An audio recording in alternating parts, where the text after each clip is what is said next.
আসসালামু আলাইকুম ওয়া রাহমাতুল্লাহি ওয়া বারাকাতুহু নাহমাদুহু ওয়া নুসাল্লি আলা রাসূলিহিল কারীম আম্মা বা'দ। সুপ্রিয় দর্শক মণ্ডলী, খুবই গুরুত্বপূর্ণ একটি বিষয় নিয়ে আপনাদের সামনে এসেছি। সেটি হলো, আমরা দেখতে পাচ্ছি ভারতে মুসলমানরা জেগে উঠেছে। আমাদের প্রিয় নবী মুহাম্মদ রাসূলুল্লাহ সাল্লাল্লাহু আলাইহি ওয়াসাল্লামকে উদ্দেশ্য করে হিন্দু একজন সে কঠিন অবমাননাকর কথা বলেছে, যার কারণে সেখানকার মুসলিমরা জেগে উঠেছে। লং মার্চ টু মুম্বাই তারা এটা ঘোষণা করেছে এবং কোটি কোটি মুসলিম তারা মুম্বাইয়ের দিকে যাত্রা করেছে।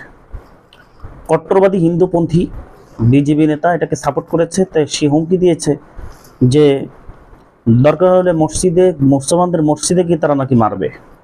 আসলে হয়েছে কি, এটি একটি পতনের একটি আলামত আর কি। তো কট্টরবাদী হিন্দুপন্থী, কট্টর হিন্দু নীতিতে অত্যন্ত কঠোর সেই ভারতের মোদী সরকার মুসলমানদের উপরে খুবই অমানবিক নির্যাতন বিভিন্ন সময় করেছে, খুবই মুসলিম বিরোধী। মুসলমানদের যে জোয়ার জাগরণ উঠেছে, দেখা গেল যে ইনশাআল্লাহ এই জোয়ারের জাগরণের মাধ্যমেই এই মোদী সরকারের পতন হয়ে যাবে ইনশাআল্লাহ।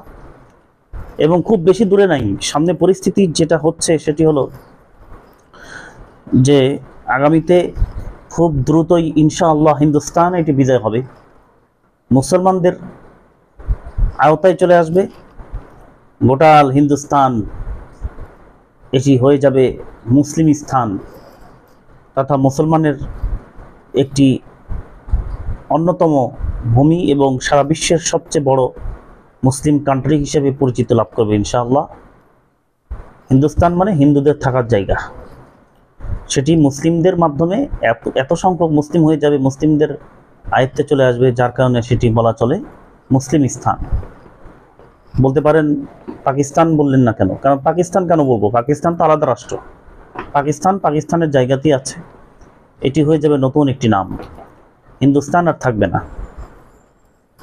প্রিয় দর্শক মণ্ডলী, এই জন্য আমাদেরকে দোয়া করতে হবে এবং আমাদের সবসময় চেষ্টা করতে হবে যেন আল্লাহ তাআলা যে কোনো সময় যে কোনো পরিস্থিতিতে যদি ডাক চলে আসে, তখন যেন আমরা সেই ডাকে সাড়া দিয়ে ইসলামের পতাকা উড্ডয়নে আমরা যেন ভূমিকা রাখতে পারি।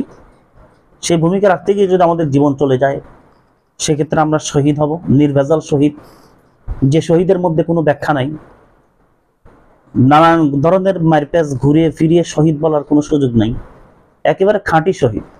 রাসূল করিম সাল্লাল্লাহু আলাইহি ওয়াসাল্লামের যুগে সাহাবারা যেরকমভাবে কাফেরদের সাথে যুদ্ধ করে বিজয় লাভ করেছে, কাফেরদের সাথে যুদ্ধ করে অনেকেই শাহাদত বরণ করেছে, সেই মানের শহীদ হবে ইনশাআল্লাহ, সেই মানেরই শহীদ হবে।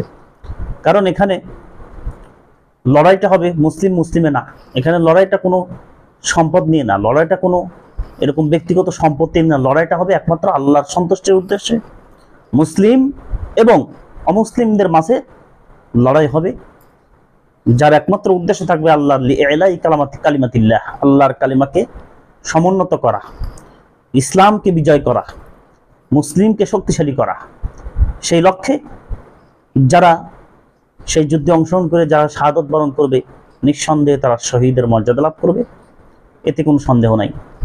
এই জন্য আমাদের সবসময় প্রস্তুত থাকতে হবে। কিয়ামত খুব কাছাকাছি সময়, কিয়ামত বেশি দূরে নাই, কিয়ামতের আগে বড় যুদ্ধ হবে, 999 জন মৃত্যুবরণ করবে, একজন জীবিত থাকবে মুসলিম, রক্তের বন্যা বয়ে যাবে পুরা এরকম ভারতবর্ষে মুসলিমদের রক্ত বর্ষে। কিন্তু সর্বশেষ ফলাফল কি হবে?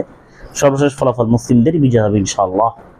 আল্লাহ রহম করুন সকল মুসলিমদেরকে, বিশ্বের বুকে আবারও ওমর রাদিয়াল্লাহু আনহুর সেই শাসনামলের মতো ক্ষমতা ধার করে দিন, সেরকম একজন নেতা আল্লাহ তাআলা আমাদের মধ্যে নির্বাচন করে দিন। আল্লাহ তৌফিক দান করুন, আল্লাহুম্মা আমিন। আসসালামু আলাইকুম ওয়া রাহমাতুল্লাহি ওয়া বারাকাতুহু।